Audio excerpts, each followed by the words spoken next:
nila hinaluan ng sugar. Ganun na yung lasa niya.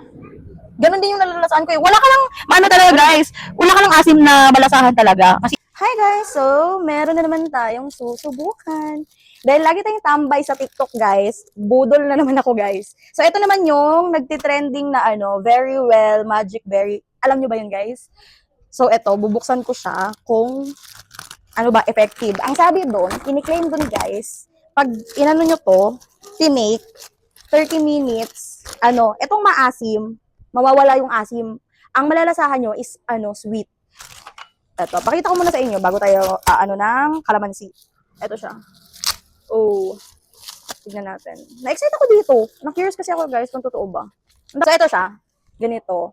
Tignan natin. 30 pieces siya guys, yung laman. So, pag tinake mo to, after 30 minutes, malalasahan mo daw ang mga kalamansi. Yung mga maasim guys, magiging matamis. Yung iba naman, may nakikita ako, ampalaya. Hindi nila nalalasahan yung pagiging mapait ng ampalaya. So, ngayon, isusubukan ko. Ito lang yung meron ako guys. Kanina nakalimutan ko kasi bumili ng lemon. So, ito lang, meron. Ito. So, ito siya. Sa atin ako na ito. Nabili ko siya ng 150 pesos. Dito ko lang din siya nabili sa TikTok. Ito yung laman niya. Tignan natin. Ganito siya guys. So, yan. Yan. Ganyan. So, yan eh. Ganyan siya. Oh, ang dami. Balik ko lang muna. So, isa daw. Isa ang kakainin ko. Ay, wait lang. Before ako kakain ito, ano muna ako kalamansi? Asim ito.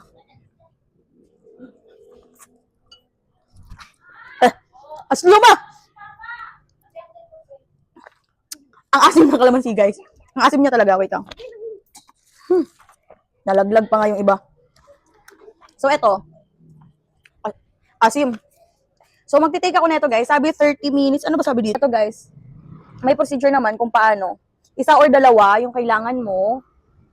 Tapos, after 30 minutes, do not eat the seeds. After 30 minutes, yun nga. Yan o. Nakikita nyo, guys. So, kakainin ko siya. Anong lasa niya? Maasim, guys. Ang panglasa ko nito, ano siya, may asim. So sabi, isa or dalawa. So kukuha ko ng isa pa. Sarap na to. Akala mo parang chips na medyo may asim. Ganun yung lasa niya. Ito. So anong oras na ba? So ito yung time. 8:08 p.m. So after 30 minutes, 8:38. So kakainin ko ulit tong kalamansi. Tapos papasubo ko din sa mga kasama ko dito para hindi lang ako. Tingnan natin kung effective din ba sa kanila. Paano ko sa kanya guys kalamansi, wala pa siyang ganito. Para same kami. Anin mo yung kalamansi. Pakita mo sa sa video. Yung asin totoong maasim ba talaga? Ubusin mo ha. Maasim lang talagang Dali na.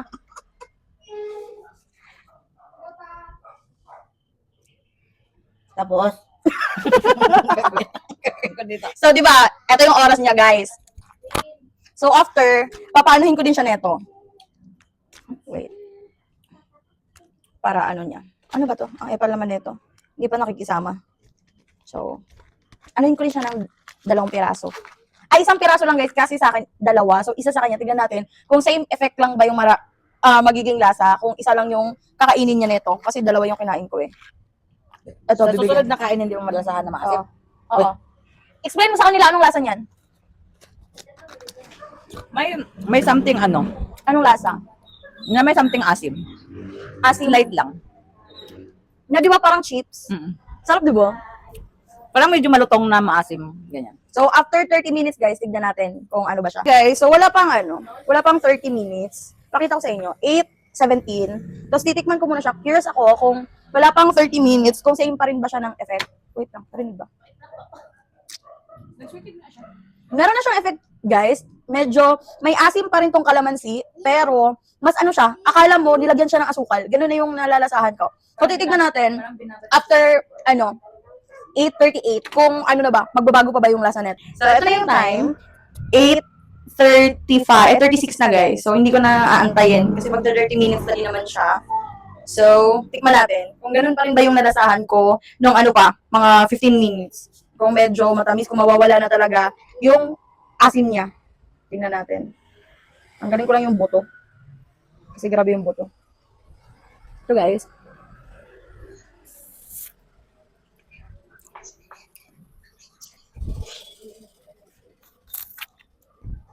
Hindi siya maasim guys.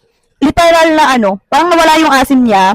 Then after, lasang-lasa mo na parang inanon siya, inasukalan, yung kumain ka ng asukal, ganun talaga yung nalalasahan ko. So, legit yung mga sinasabi nila na mawawala yung asim, magiging matamis. Legit, totoo siya. So, ipapaano ko din kay Ate Cheat kung ganun din ba yung nalalasahan niya katulad sa akin na tumamis talaga yung item. Wait lang. Ate Cheat, tara. Magpagwapa pa manggod. Uy, lintit. Naging guest, panoon ko siyang kami ni. Ito.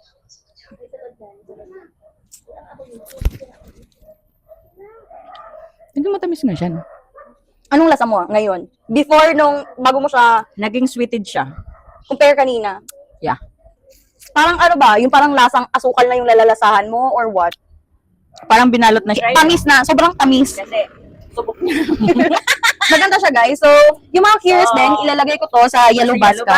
Oh, ilagay ko na lang sa baba. Yung mga curious din. Tamang budol talaga to, guys. Kasi ang ganda. Kung sino man yung mga curious din dyan, subukan nyo to.